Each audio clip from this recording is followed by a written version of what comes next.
made of light, and a third made of fire.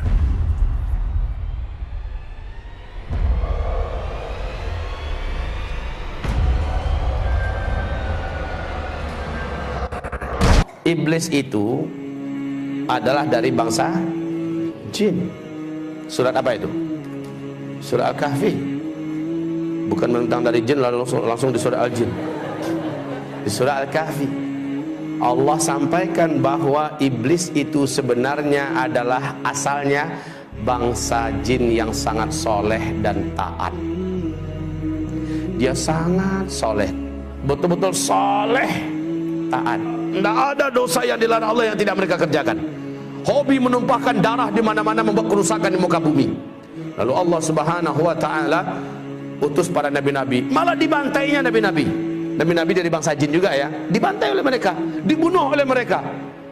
Sampai pada limit terakhir, Allah perintahkan seluruh malaikat bala tentara tempur dari langit turun ke bumi. Habisi seluruh jin yang ada. Bumi akan diganti dengan penghuni baru. Ya, bangsa jin sudah out of order.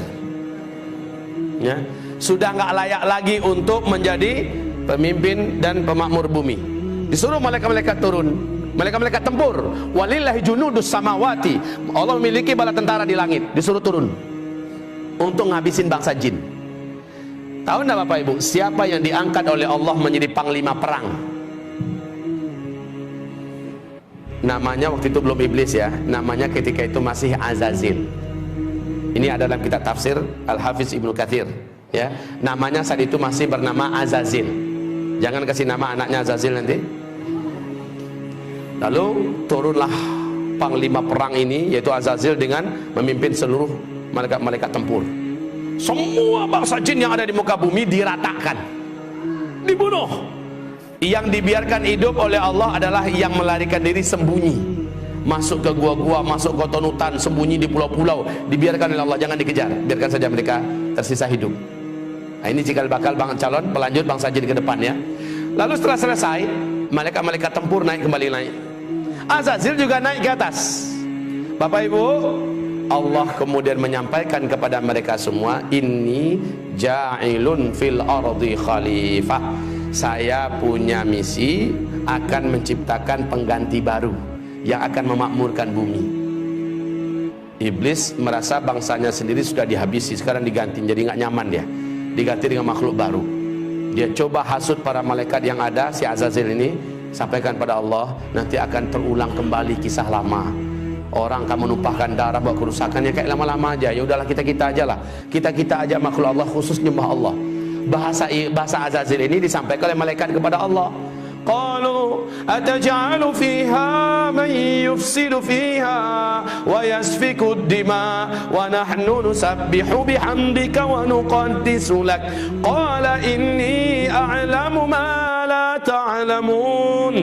Para malaikat menjawab, termasuk si Azazil, jubirnya Azazil, ya Allah, apakah kembali akan engkau ciptakan di muka bumi makhluk-makhluk baru yang nanti akan membuat kerusakan dan pertumpahan darah seperti yang sudah-sudah? Cukup kami ya Allah, cukup kami sebagai makhlukmu, kami akan menyembahmu seperti yang sudah-sudah. Kami tidak akan berbuat dosa seperti yang telah kau saksikan ya Allah. Please ya Allah, enggak usahlah. Lalu apa kata Allah? Inni a'lamu ma la ta'lamun. Saya ini sudah punya strategi dan rencana yang kalian tidak tahu, dan kalian akan lihat apakah mungkin makhluk ini akan berbuat dosa jika dia punya bekal seperti yang akan berikut ini. Jangan kemana-mana, saksikan sebentar lagi. Dengan kun fayakun, Adam pun tercipta. Dan iblis tahu, Azazil ini tahu dari apa Adam diciptakan. Seluruh mereka tahu dari tanah liat, saripati tanah liat. Tanah liat itu di bawah. Ya biasa posisinya dalam tanah, keinjak-injak dan agak sedikit bau. Lalu setelah jadi kun fayakun, Allah masukkan chips, ibarat kita bahasa sekarang ya, yang lengkap dengan informasi-informasi yang tidak diketahui oleh seluruh malaikat. Lengkap pengetahuannya tentang berkaitan dengan tauhid dan akidah, tentang perintah dan larangan, lengkap semuanya tahu. Apa itu cahaya, unsur-unsur cahaya, tahu Adam. Apa itu angin, ada apa bagian angin, segala macam manfaat dan mudarat angin, dan apa itu malam, apa itu siang, apa itu bebuat, semuanya lengkap. Sehingga ketika selesai diuji. Lalu Allah bertanya, "Hei malaikat-malaikat, sini kumpul kalian. Kamu juga Zil, sini Zil, Azazil. Ya, sini Zil. Saya mau uji kalian semua. Coba hadapi orang macam ini, makhluk baruku. Adam diuji, kalah semua, tumbang semuanya. Lalu Allah berkata, orang yang macam ini, yang ilmunya tentang aku luas, ilmunya tentang alam semestaku luas, dia tidak akan pernah mau berbuat maksiat dan dosa.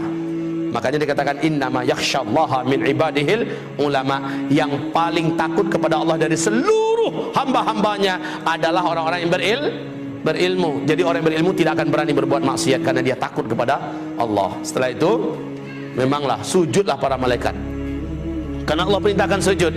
Nah, si Azazil yang dari awal memang menyimpan sesuatu di dalam dadanya, yaitu hasad, dengki.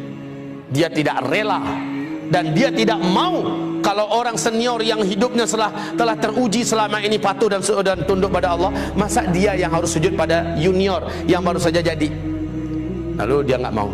Allah berfirman, "Mana'aka la tasjud li Adam." Apa yang menghalangi kamu tidak mau sujud? Apa jawaban iblis? Saya senior ya Allah. Ana khairun minhu, saya lebih baik. Kan nggak mungkin lah. Khalaqtani min nar wa khalaqtahu min tin. Karena nggak mampu menjawab tentang masalah ilmu, dia mencoba mengandalkan dirinya dari unsur penciptaan. Saya kau ciptakan dari tanah, dari api. Api itu terhormat ya Allah. Allah pula mau diajarinya. Api itu letaknya di atas, terhormat, nggak berani orang permainkannya. Dia sangat berwibawa, anggun. Sementara tanah, engkau ciptakan Adam dari tanah liat, hitam, bau, busuk, di bawah lagi keinjak-injak. Masa iya api sujud pada tanah? Sorry ya Allah. Ya, lalu Allah mengatakan, sombong kamu, keluar. Baik, Allah katakan gelar iblis saat itulah, nama kamu sudah diangkat dengan nama baru yang menjijikkan, yaitu iblis. Aba wastakbara wa kana minal kafirin. Jadi kafirlah dia, iblis jadi kafir. Bapak Ibu, iblis kenapa bisa jadi kafir?